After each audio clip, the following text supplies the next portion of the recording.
حضرت سیدنا ابو حسین بن شمون رحمۃ اللہ تعالی علیہ فرماتے ہیں، مجھے احمد بن سلیمان علیہ رحمۃ اللہ الحنان نے بتایا، ایک مرتبہ میں بہت زیادہ محتاج ہو گیا تو حضرت سیدنا ابراہیم حربی رحمۃ اللہ تعالی علیہ کے پاس اپنی کیفیت بیان کرنے چلا گیا۔ انہوں نے مجھ سے فرمایا، اس معاملے میں تیرا دل تنگ نہیں ہونا چاہیے، اللہ عز و جل غیب سے مدد فرمانے والا ہے۔ ایک مرتبہ میں بھی اتنا محتاج ہو گیا تھا کہ نوبت فاقوں تک پہنچ گئی تھی۔ میری زوجہ نے مجھ سے کہا، ہم دونوں تو صبر کر لیں گے، ہمارے ان بچوں کا کیا بنے گا؟ اپنی کتابوں میں سے کوئی کتاب ہی لے آؤ تاکہ اسے بیچ کر یا گروی رکھ کر ہم بچوں کے کھانے کا بندوبست کر لیں۔ مجھے اپنی دینی کتابوں سے بہت زیادہ محبت تھی، اس لیے میں نے کہا، ان بچوں کے لیے کوئی چیز ادھار لے لو اور مجھے آج کے دن کی اور رات کی مہلت دے دو۔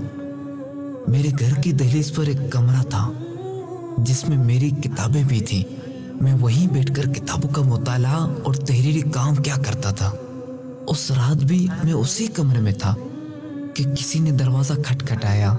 میں نے پوچھا، کون ہے؟ اس نے کہا، میں تمہارا پڑوسی ہوں۔ میں نے کہا، اندر آ جاؤ۔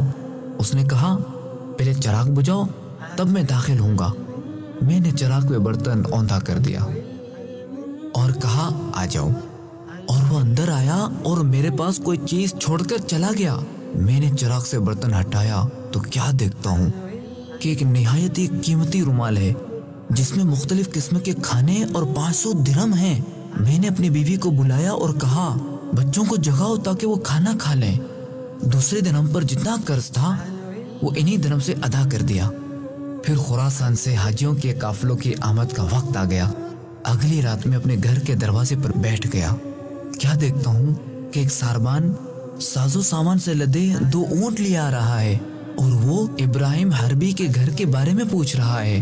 یہاں تک کہ وہ میرے پاس پہنچا تو میں نے کہا، میں ہی ابراہیم حربی ہوں۔ چنانچہ اس شخص نے اونٹوں سے سامان اتارا اور کہنے لگا، یہ 2 اونٹ خراسان کے ایک شخص نے آپ کے لیے بھیجے ہیں۔